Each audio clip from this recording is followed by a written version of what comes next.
নমস্কাৰ বন্ধুসকল, আজি আমি আহিছোঁ গুৱাহাটীৰ বিৰুবাৰী নামৰ ঠাইখনত থকা শংকৰপুৰ নামৰ ঠাইখনলৈ। এই ঠাইখনতে আছে তিনিঝান্দি মন্দিৰ। মই আপোনালোকক এই ভিডিঅ'টোত আজি এই তিনিঝান্দি মন্দিৰটোৰ দেখাবলৈ চেষ্টা কৰিম। বাপৰে, কম উঠিব নালাগে দেই, উশাহ ছুটি হৈ গৈছে। মোৰ লগৰ বন্ধু এজনো আহিছে।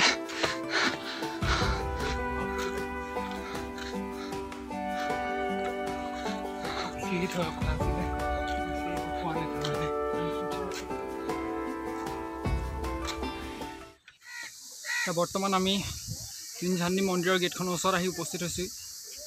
ইয়াৰ পৰা খটখটি দি ওপৰলৈ উঠি যাব লাগিব আৰু সেই ওপৰতে মন্দিৰটো আছে। বৰ্তমান মই গেটখন দেখুৱাইছোঁ।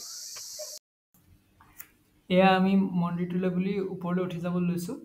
প্ৰায় 300মান চিৰি পাৰ হ'ব লাগে মন্দিৰটোলৈ যাবলৈ।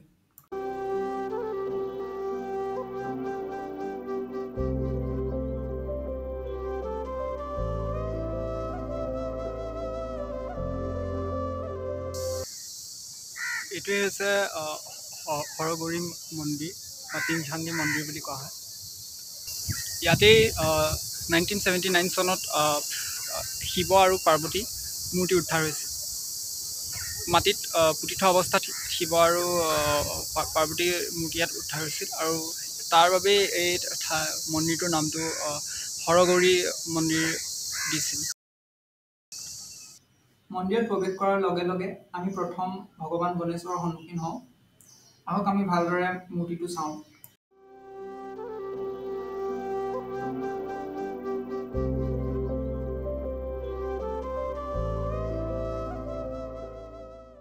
এয়া বৰ্তমান তিনিঝান্দি মন্দিৰৰ ভিতৰত আছোঁ আৰু মই আপোনালোকক এতিয়া ইয়াৰ মূৰ্তিকেইটা দেখাবলৈ চেষ্টা কৰিম। প্ৰথমতে এইফালে শিৱ মন্দিৰটো আছে, মই সেইটো দেখাইছোঁ।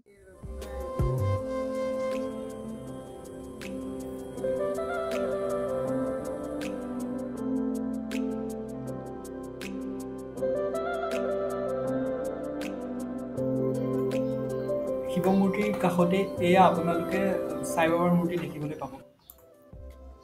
হৰগৌৰী মন্দিৰ বিৰুবাৰী পাহাৰৰ টিলাৰ ওপৰত অৱস্থিত।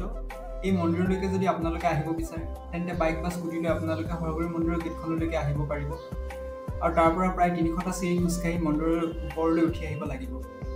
এই হৰগৌৰী মন্দিৰ তলফালৰ পৰা অৰ্থাৎ ৰূপনগৰ বা বি বৰুৱা কেঞ্চাৰ হস্পিটেল আদিৰ পৰা চালে আমি পাহাৰৰ ওপৰত কেইখনমান পতাকাৰ সৈতে মন্দিৰটো দেখা পাওঁ। এই মন্দিৰৰ ওপৰৰ পৰা চালি বিৰুবাৰী, পাণবজাৰ, ফেঞ্চি বজাৰ আৰু বৰ্ষাপাৰা ক্ৰিকেট ষ্টেডিয়াম এই সকলোবোৰ দেখিবলৈ পোৱা যায়।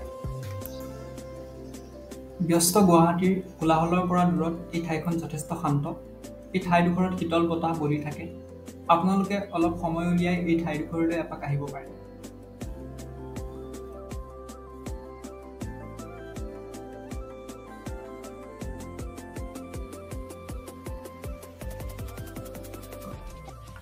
ধন্যবাদ ভিডিঅ'টো শেষলৈকে চোৱাৰ বাবে।